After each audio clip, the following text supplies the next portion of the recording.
Welcome to Car Free Conversations. I'm Domenico. I'm Saumitra. And this is a podcast where we talk about how to make the best of St. Pete without the use of a car. And today we're going to be talking about bike and roll with Christine McCann. Welcome, Christine. Welcome, Hi. Christine. So, Christine, you joined Car Free St. Pete. You're on the committee as well. Yes. Can you tell me about why you're passionate about a car-free lifestyle? What made you join this committee? I am passionate about car-free lifestyle because I'm a big environmentalist, and I feel like it's a good way to cut back on emissions from cars, and also I enjoy biking and I enjoy walking. I enjoy the being able to see more of my neighborhood and where I'm going, and interact more with it. And I've been biking my entire life. Yeah, as someone who has lived in other places which are much more walkable and bikeable, like I really miss the opportunity to walk anywhere. Like walk to a bus, then to take the bus to the train, then walk up the platform, and then like just that whole infrastructure is what I really miss here. How long have you been in St. Pete? I've only been here 2 years.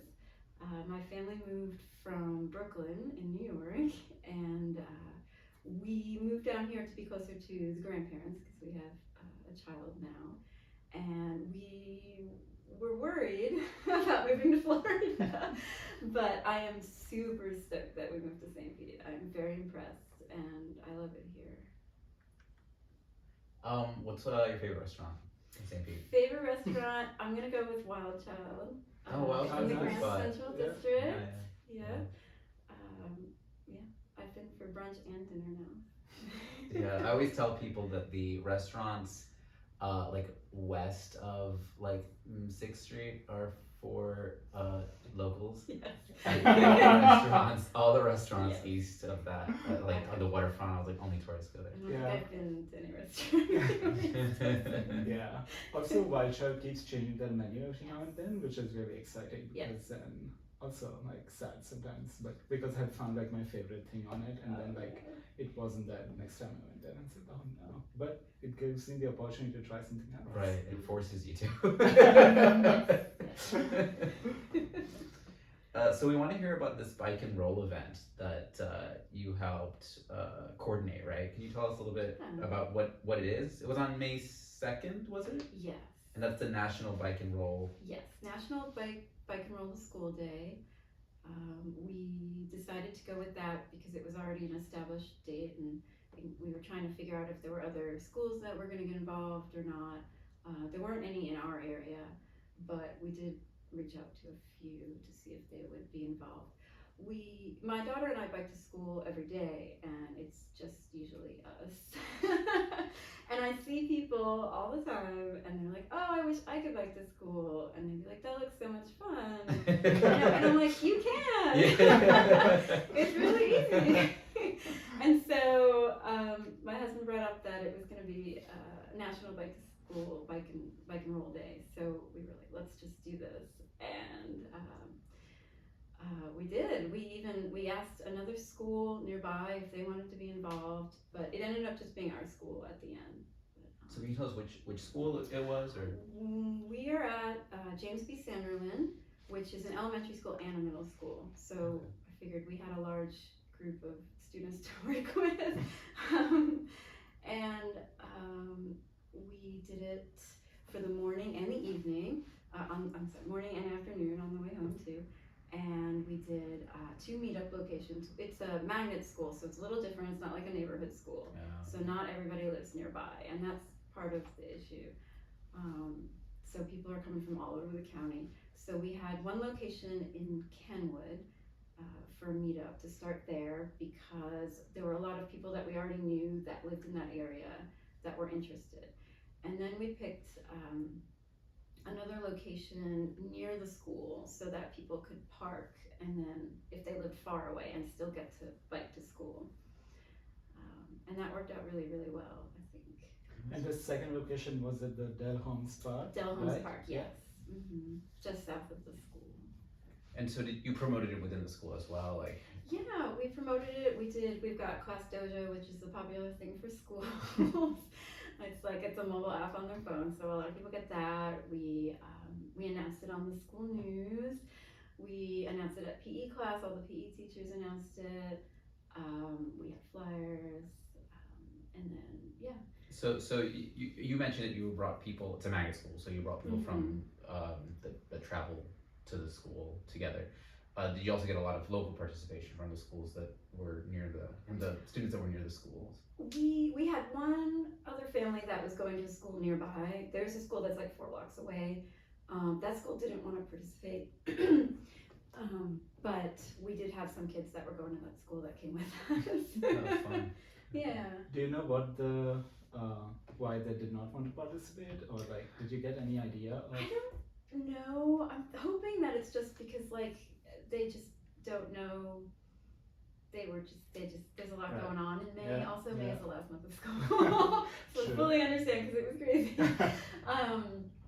But I'm hoping that with all the interest we had and how great our event was, next year they'll be waiting to sign up. So you're planning on making this an annual event? Yeah, we do want to do an annual event. We're actually hoping we have enough interest where we might do it monthly next school year. Oh, that would Once be a month. awesome. That would be Yeah. amazing. Yeah. Do you have any other ambitions to get other schools to participate? I know it wasn't so We successful do. this time, but Well, we also didn't have a lot of, since it was the first time we're doing it, there was Right. a lot of startup work involved. And so Right, now of that we've done course. it once, I feel like we can space out and maybe ask some more schools to be involved and have more locations for starting. Yeah, definitely interested in that. Did you get a sense of what was like the shortest distance that someone had traveled, and what was like the longest distance that they had biked? Gosh, let's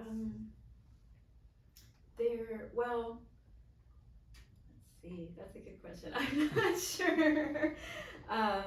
Biking from Kenwood took about 20 minutes to get to the school. So it's about 3 So miles. it was a good, Yeah. a little over 3 miles, so that was a good ride.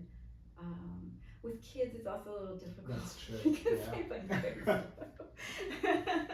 So you can't go too far away because you would have spent a long time biking to school. so I have this statistic that I looked up. I wanted to know what percentage of children bike or walk to school, and I found that according to the National Center for Safe Routes to School, in 1969, 48% of children between the ages of 5 and 14 either walked or biked to school regularly. And today, do you want to guess what the number is? It's really, really low. It's either, I remember looking it up too. It was like 10%. Yeah, it's Yeah, 11%. it's 11%. It's 11%. So, Yeah. so my question is, what barriers do you think there are right now for biking to school? How can families overcome those barriers?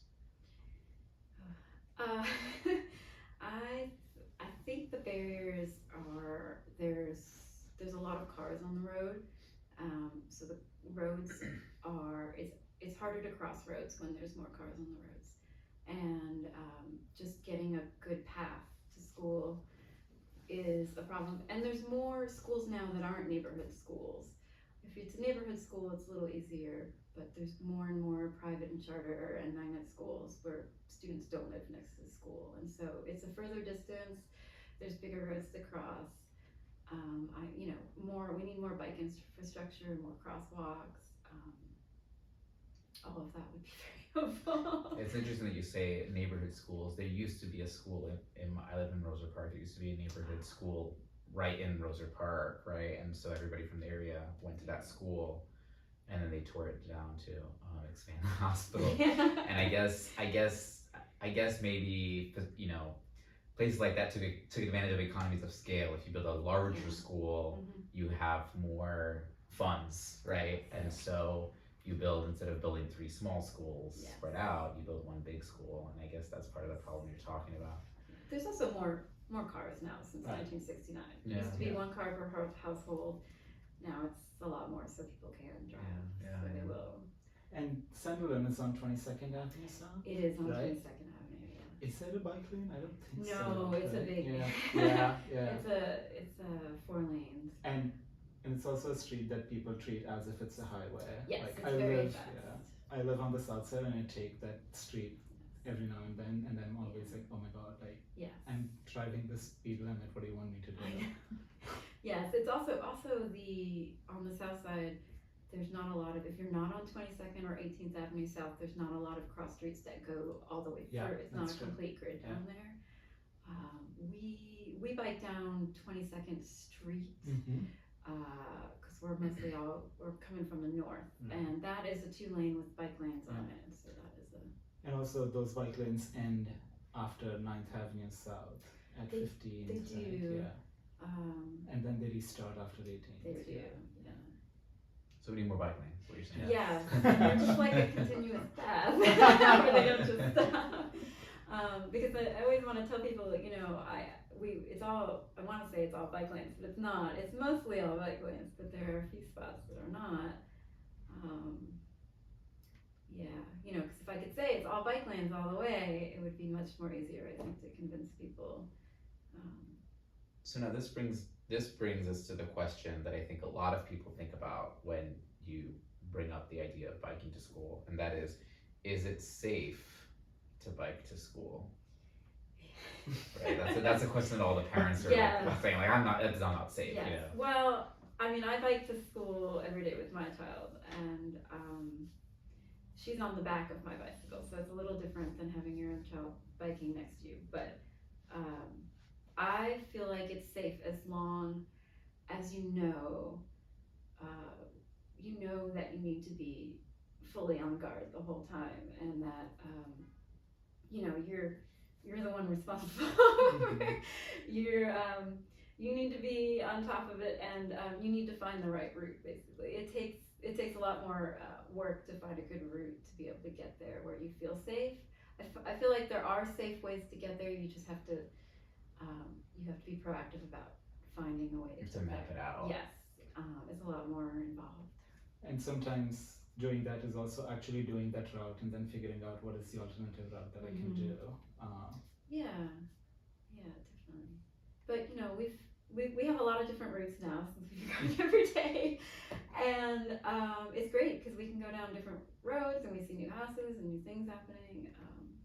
That's great that you're sort of the pioneer and you're sticking to it, because hopefully other people will sort of follow that. Maybe somebody will be like, oh, let me join you one morning or whatnot. Yes. Right? I feel like I need to be out there, because if I want other people to bike, like, I need to be like, see, you can Right. do it. Yeah. I'm gonna, I want to be the one that people see when they're driving by, and be like, hey, we're here. Yeah, it's good to be an example for Yeah. sure. Yeah. For the bike and roll event, what other methods of transit did people use apart from biking? Oh, we had scooters. We even had some joggers with us running behind. We had roller skates, a couple inline skates, some cargo bikes. We had electric bikes, electric scooters. We had a whole mix. I also saw a DJ. Yes. Yes, we have the cargo bucket bike was converted into a DJ mobile. One of the students was doing a DJ set on the way to school. That's very fun. It was awesome. That's very fun. It- Well, I look forward to hearing about this happening again next year, and I like the idea of doing it monthly. Definitely. That is really cool. I mean, this is really cool. We've had a lot of interest. There were a lot of parents that afterwards, because it was a big party at the school when we got there, and everybody was like, what's going on, and everybody was interested. And there's even been, I've heard from other students that their parents are like letting them bike around more to other things around their neighborhood and to parks and such. So that makes me happy. That's good. How do you bike in the summer here? We have a battery powered bike, which is helpful when it's hot. But really, we're just, we're usually biking to splash pads anyway. We're biking to the beach. We're doing like summer activities in Florida, so there's usually water involved. So it's usually not too bad. You can also bike as slow as you need to. The slower you That's go, the less hot. Yeah. All right, well, should we go on to our lightning round? Yes, we should. We have a surprise lightning round for you. Okay. So we wanted to keep things bicycle related. Okay. So we have 9, I guess. Yeah. 9, we never got to the 10th question. We've got 9 sort of rapid fire questions. You're just gonna tell us whether you think it's true or false. Okay. So we have 9 statements. Go ahead, Saumitra, you start. A bicycle can stay upright without a rider as long as it's traveling at least 8 miles per hour. True or false? You know, I feel like I've done that, so I'm gonna say true. You're correct, it is true. I don't know if you knew that with heavy bikes, but I think really light bikes. About 100 million bicycles are manufactured worldwide each year. I don't know. I'm gonna guess true to be positive. Yes, that is true. Yay! There's a lot of bicycles. Yeah. That is a lot. London is the city with the most cyclists. True or false? I'm gonna go false. Yep, correct. Wow. It is false. It's Copenhagen. I knew 3 for 3. A bicycle with 3 wheels is called a Triloceraptor. That would be amazing. That's It is a tricycle. I really wish it was called A that. Triloceraptor. It is a good I think I name. should change that. Yeah, officially changed the name. BMX or bicycle motocross became an Olympic sport at the 2008 Beijing Olympics. True or false? True? Yeah, that's correct. All right. She's acing this Yeah. one. All right, listen carefully to this one. The prototype for the first mountain bike was developed in 1941. I have no idea. I don't know. False? Do you think it's before that or after that? After that? You're right. It was in 1977. I would have guessed earlier. I know. I was shocked when I found I was that out. surprised. I was like, that recent? There are 300 rentable line bikes in the downtown St. Pete area. I feel like there were like 250, but maybe. Oh wait, did we increase it to 300? Did that happen yet? I'm gonna go with true because I think It they is increased true, it. yes. Okay. You're great. The Pinellas Trail is 72 miles long. Oh, I don't know that. I don't know. True. It's false. Oh, 45 miles. 45. That was Oh, because Samitra's it's question. You got not. her, Saumitra. I think because it's not like fully complete, right? There's some gaps or something.